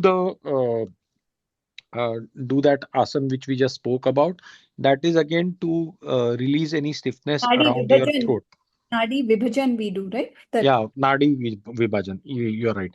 So that is for the Jalandhar, so that you will not have any stiffness there. So now these are preparatory. Once you yes. do that, the whole idea of the Shambhavi is to first get you to calm down. You do the Anulom Vilom, which is again a form of Nadi Shodhan. It is balancing of your two nadis, Ida and Pingala. Then the next step of it is the Omkara. The Omkara is a cymatic effect of so cymatic means the sound and the frequencies of the sound will have a calming effect on your body.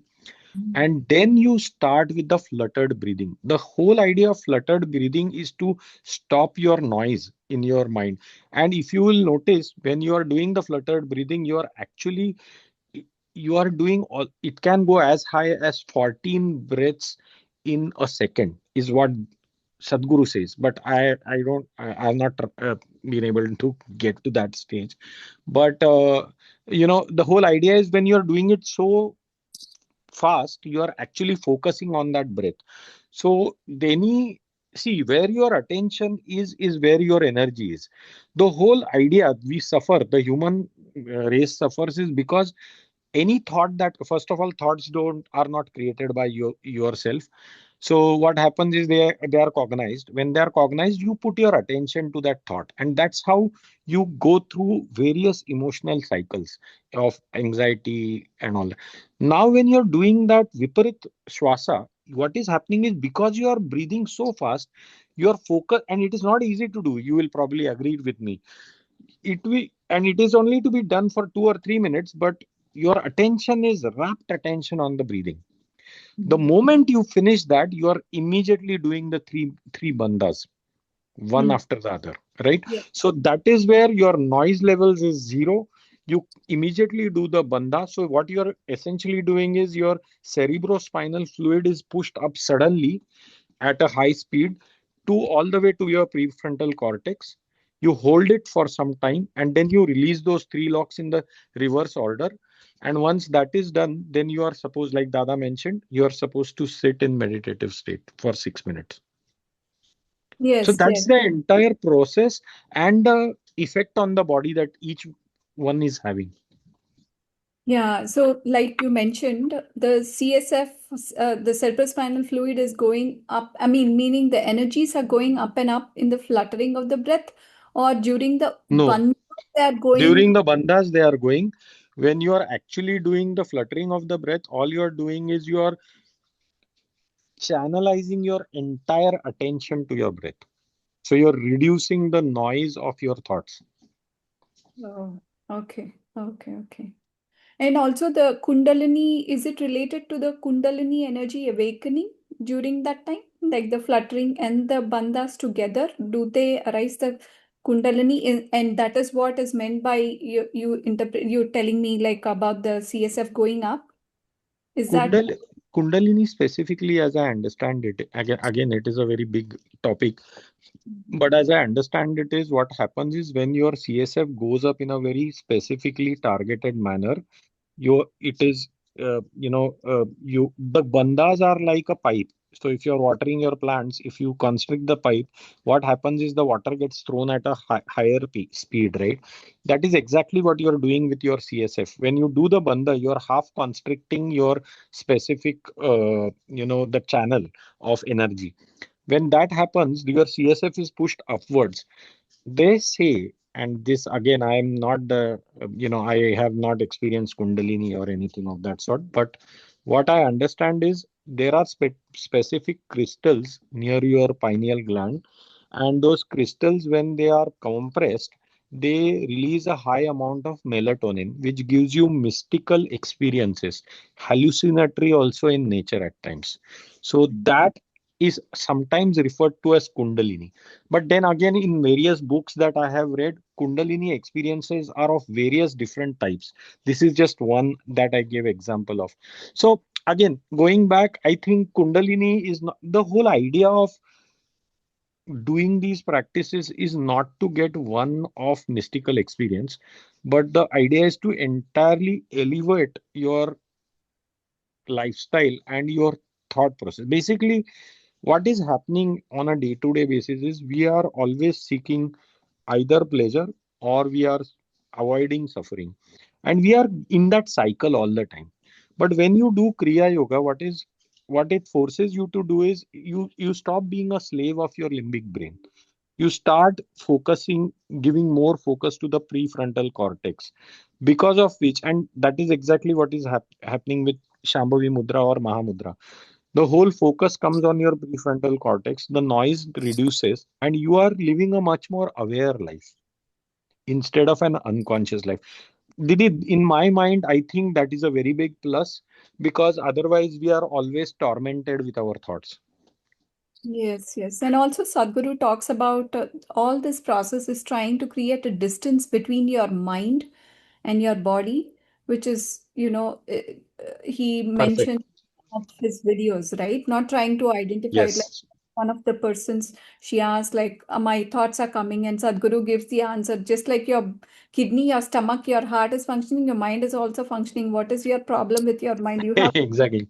this Our against. problem is we take every thought to be true, then we attach ourselves, then we Yes, seek pleasure out of that thought. So if the thought is giving you pleasure, you are seeking that pleasure. If it gives you pain, you try to avoid that pain.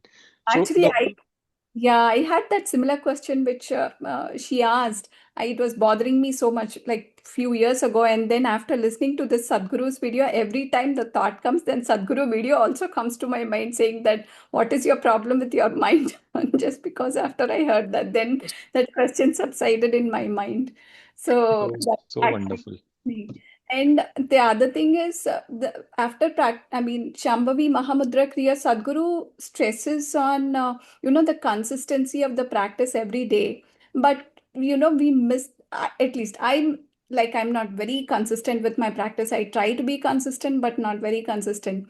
Then this question arises, am I getting the benefit, or everything is lost? I have to again do it every day continuously. So that question still bothers me. So I mean, probably Shekharji answered to the previous person that in her own language I was not able to understand because it was in some other language. So actually wanted to hear from you, Shekharji or Praveenji also about Praveen the. ji is an expert in Isha Kriya. He is the best. I have Okay. seen him do it, and he is just phenomenal. Oh, very nice, very nice. Or Good. anytime, whenever you have any questions of that order, and not only that, he is phenomenal. He does it, and whatever he speaks is out of his own experience, and he's an extremely fantastic student also. Not student of scripture, student of anything. He puts his hands on, he is mastered at. That's Yes, what he is. very So nice. if you have any question in Isha Kriya aspects, there is nobody better than Praveen. Oh, thank you. Thank you. Very nice. Thank you for the wonderful explanation, Praveenji. It was really very profound to hear that. Thank you very much. Thank you. Anjali Tai, you have a question, I'm told. Yes, Yes. my question is the same. Um, I would love to know more about Shambhavi Mahamudra. And is it there anybody who can teach? Praveen is the guy. He's the man. No, So but here I my question is, if not, is there any way like some yeah. YouTube that are available that I Uh, can refer to? Anjali, it Mhm, is highly recommended by Sadhguru and the Isha Foundation that mhm, this be not taught by even the people who practice it. It has to be only taught by Isha Foundation, and mhm, also Perfect, perfect. it Absolutely right. You have to have mhm, these subtle mhm. techniques. He has to be learned from best. Correct. Otherwise, you yeah. will be like, And they also have an online course now. I would highly recommend if you are Mhm, interested in doing the Shambhavi Mudra. And they mhm, also teach it for people who cannot do complicated asanas. So there is a sitting way of doing it also. They will mhm, teach that. There are many forms of Kriya Yoga. The thing is, once you start doing them, not everything is possible every day simply because they have to be done in a particular sequence, and mhm, each one of them is very time consuming. So I would uh, but there are some which are like must do's and some which are good to do.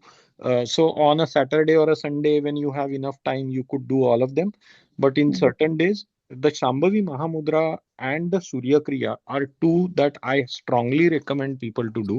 Surya Kriya is a variation of the Surya Namaskara, basically, but again, very powerful. It also has the bandhas in it, specifically towards the end of it. Uh, mhm, just like Sadhguru, there are others also, like uh, there used to be Guruji in Sri Yoga itself. I think he's still associated with Sri Yoga.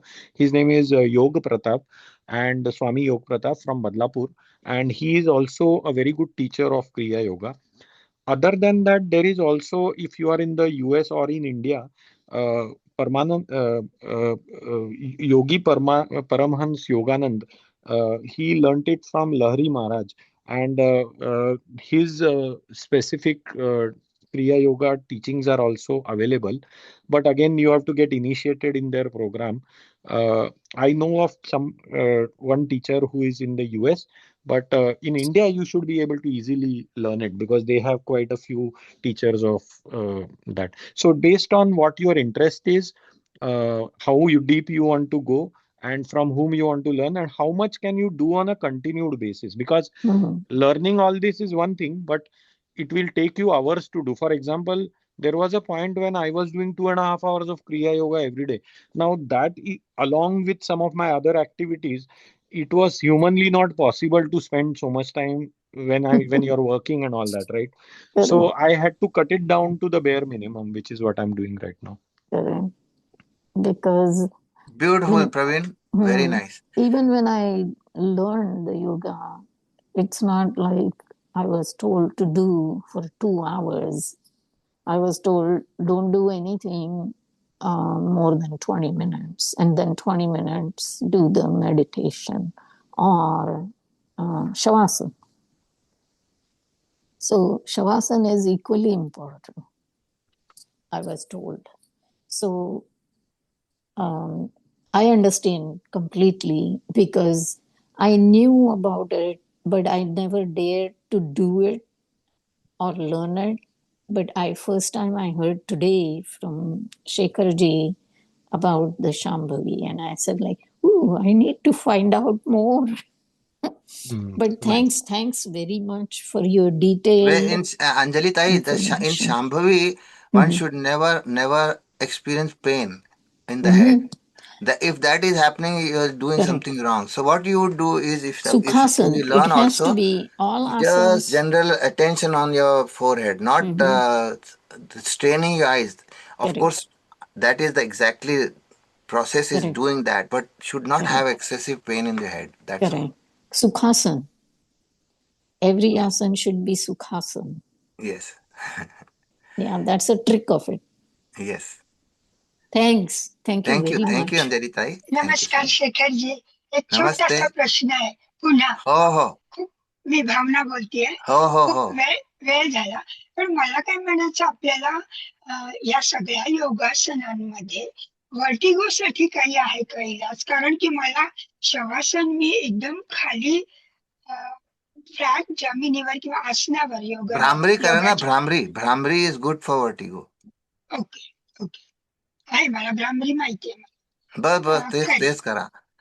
आणि तो ब्रिजचा आपण एक आसन करतो ना, bridge हो कमरेसाठीचा, तर सेतुबंधासन. तो मी करते व्यवस्थित अगदी, पण बेडवर असताना माझ्या डोक्याखाली माझ्या 2-3 उशा असतात, तर ते मी करू शकते. ओके. अगदी सहज करू शकते, म्हणजे अगदी दोन्ही पाय सुद्धा वर उचलून ठेवू शकते, एक पाय वन बाय वन, पण खाली नाही करू शकत. म्हणजे आपल्या मॅटवरती योगाच्या. माझं एक लिस्ट आहे वर्टिगोचे हे मुद्रासची, ते मी तुम्हाला दाखवणार कधीतरी. आय will send you that video vertigo. हा, ते मला एकदम लक्षात नाही आता.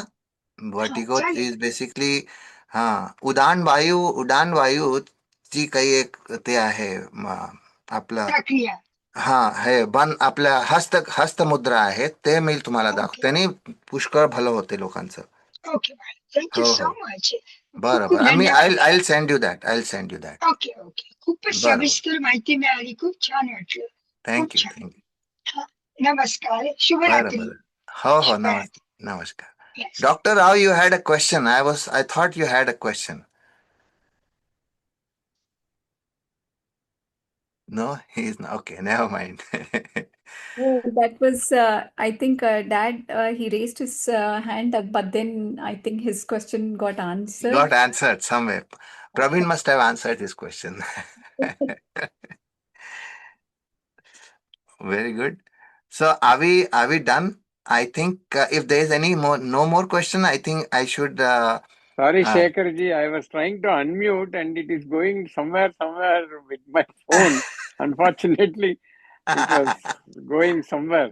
And I just want to thank you by showing some signs. So it has gone somewhere and raised the hand and all that. So I have to do all the manipulations to come back. Thank you. Thank you very Thank much. you, thank you.